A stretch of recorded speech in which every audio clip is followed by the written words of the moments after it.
আমরা ইতিমধ্যে আমাদের যুব ক্রীড়া মন্ত্রণালয় থেকে আমাদের যে সার্কুলারগুলো একটি একটি করে যাচ্ছে। ইতিমধ্যে 2টি সার্কুলার দিয়েছে এবং পর্যায়ক্রমে আরও অনেক সার্কুলার আসবে, যার মাধ্যমে আমাদের যে লক্ষ্য এবং আমাদের বর্তমান সরকারের যেটি প্রধান লক্ষ্য রয়েছে যে কর্মসংস্থান নিশ্চিত করা। এবং আমাদের একটি প্রজেক্টের কথা আমরা এখানে বলেছি যে আর্ন প্রজেক্ট। এই আর্ন প্রজেক্টের মাধ্যমে প্রায় 9 লক্ষ যুব এবং যুব নারীরা প্রশিক্ষণ নেবে এবং এর মধ্য থেকে 60% মিনিমাম তাদেরকে কর্মসংস্থান নিশ্চিত করা হবে।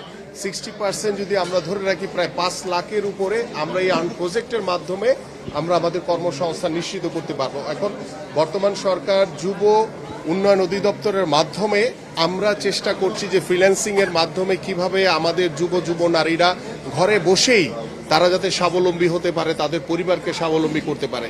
এবং আপনারা দেখেছেন যে রিসেন্টলি আমরা 64টি জেলায় ফ্রিল্যান্সিং কর্মসূচি উদ্বোধন করেছি। আমরা এআই প্রযুক্তির ব্যবহারের যে আর্টিফিশিয়াল ইন্টেলিজেন্সির যে প্রযুক্তি ব্যবহারের মাধ্যমে কিভাবে আমাদের যুব নারীরা উপকৃত হতে পারে সে বিষয় নিয়ে আমরা ইতিমধ্যে 64টি জেলায় কার্যক্রম শুরু করেছি এবং আর্ন প্রজেক্ট থেকে শুরু করে এবং আমাদের অনেক বেশ কিছু পরিকল্পনা রয়েছে যা আমাদের আগামীর যুব এবং যুব নারীকে স্কিল ডেভেলপমেন্ট করে তাদের কর্মসংস্থান নিশ্চিত করবে ইনশাআল্লাহ।